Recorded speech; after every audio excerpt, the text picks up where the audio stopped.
नमस्कार, स्वागत है आपका। चीन और ताइवान के बीच जिस तरह की स्थितियां देखने को मिल रही हैं इस वक्त पे, अब ताइवान ने वो कदम उठाना शुरू कर दिया जो लगातार चीन कर रहा था। चीन क्या कर रहा था? बार बार जो फायर ड्रिल्स थी वो अपना रहा था और वो बिल्कुल ताइवान से सटकर। तो अब ताइपे से हमें जो खबर मिल रही है वो यही है, ताइपे यानी ताइवान की राजधानी, ताइपे से जो खबर मिल रही है वो यही है कि ताइवान की तरफ से भी अब जो मॉक फायर ड्रिल्स होती हैं उसे उसने बिल्कुल चीन से सटकर करना शुरू कर दिया। हम आपको उस जगह का नाम भी बताएंगे जहां पर ये पूरी की पूरी फायर ड्रिल्स चल रही हैं। इसके अलावा आपको ये जानना भी बेहद ज्यादा जरूरी हो जाता है कि किस तरह से ये जो पूरा का पूरा इलाका है इसमें चीन लगातार घुसपैठ करने की कोशिश कर रहा था। चीन लगातार यहां पर कब्जा करने की कोशिश कर रहा था। साउथ चाइना सी में हमने देखा स्थितियां किस तरह से लगातार बहुत ज्यादा नाजुक होती चली जा रही है। और इसके अलावा हमने ये भी देखा है कि किस तरह से चीन लगातार अमेरिका को भी ये कहता रहा है कि अगर आप इस मुद्दे के बीच में आओगे तो हम हमला कर देंगे। लेकिन ताइवान लगातार, ताइवान के राष्ट्रपति ने साफ तौर पर कह दिया था और उन्होंने जायजा भी लिया इस पूरी की पूरी ड्रिल्स का। ये जो मॉक ड्रिल्स चल रही है इसका जायजा भी उन्होंने लिया और उन्होंने साफ तौर पर कह दिया कि हम किसी भी तरह की चुनौती का सामना करने के लिए तैयार हैं।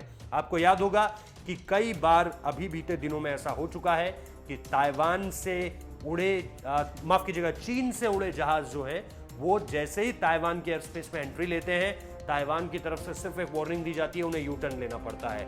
सेम ऐसा ही कुछ हुआ है समंदर में भी कि चाहे वो सबमरीन्स हो, चाहे वो एयरक्राफ्ट कैरियर्स हो, इन सारी चीजों को लेकर भी चीन अलग अलग तरह से चाल चलता रहा। यहां तक कि अमेरिका को भी धमकी दे चुका है कि हमने जो है वो अपनी जो मिसाइल्स होती हैं उनकी तैनाती साउथ चाइना सी में करी हुई है। और अगर आप अपने B-2 बॉम्बर्स से कहीं ये सोच रहे हैं कि हमारे यहां आकर या चीन के एयर स्पेस में घुसकर हमला करने की तैयारी में है तो फिर फिलहाल तो थोड़ा सा इंतजार कर लीजिए, क्योंकि हम जो है वो स्थिति से निपटने के लिए पूरी तरह से तैयार हैं।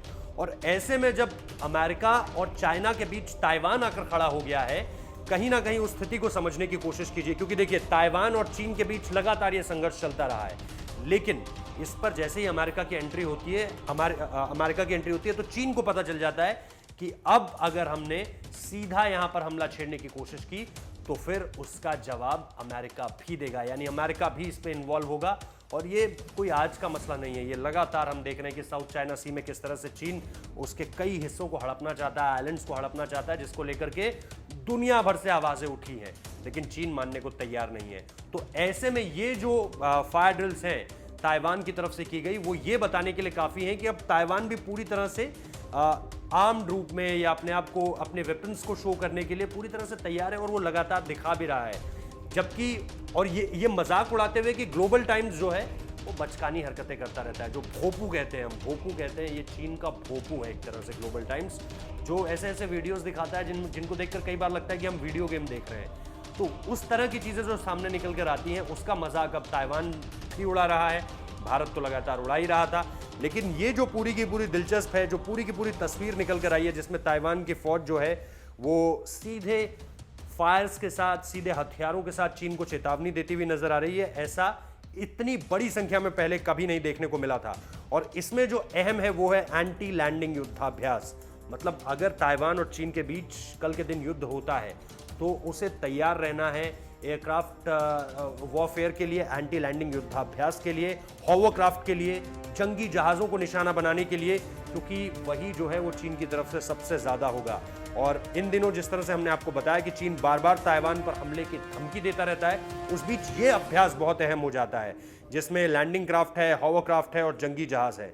इसके अलावा जो एंटी लैंडिंग एक्सरसाइज हो रही है ताइवान की तरफ से वो भी बेहद दिलचस्प है, क्योंकि वो ये सारी चीज़ें जो है वो चीन को एक संदेश है और एंटी लैंडिंग एक्सरसाइज भी उसमें से एक है, जिससे चीन को एक तरह का संदेश ताइवान देने की कोशिश कर रहा है कि हम इस तरह की एक्सरसाइज कर रहे हैं, हम आपकी रणनीतियों को आपसे पहले पढ़ ले रहे हैं। बेसिकली इसका मतलब ये प्रोएक्टिव होकर ताइवान चाइना को रिप्लाई करने की कोशिश कर रहा है और ये निश्चित तौर पर एक बहुत दिलचस्प दावा है। और इसके अलावा जो एक अहम वो जगह जिसके बारे में हम चर्चा करना चाह रहे हैं, क्योंकि वो बहुत अहम जगह है जिसको लेकर के ये पूरा का पूरा जो विवाद है वो अब बढ़ता हुआ नजर आ रहा है। और इसमें चीन की तरफ से भी हालांकि स्टेटमेंट निकल कर सामने आया है कि इस तरह की कार्रवाई नहीं करनी चाहिए ताइवान को, लेकिन चीन जो है वो खुद पहले अपनी तरफ देखता नहीं है और दूसरों की तरफ लगातार आवाज़ उठाता रहता है।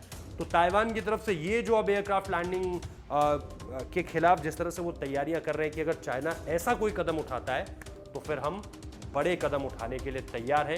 ये अपने आप में एक बहुत पॉजिटिव मैसेज है अगर आप ताइवान की तरफ से इसे समझने की कोशिश करें। तो फिलहाल दुनिया में हर ओर अगर आप इस वक्त पे नजर डालें तो हर कोई चाइना के अगेंस्ट खड़ा हुआ नजर आ रहा है, स्ट्रैटेजी बनाता हुआ सामने आ रहा है। और ऐसे में बहुत दिलचस्प होगा कि अब ताइवान की तरफ से अगला कदम क्या होगा और चीन किस तरह से रेसिप्रोकेट करेगा। फिलहाल इस वीडियो को देखने के लिए बहुत बहुत शुक्रिया। लाइक कीजिए, शेयर कीजिए, चैनल को सब्सक्राइब करना मत भूलिए।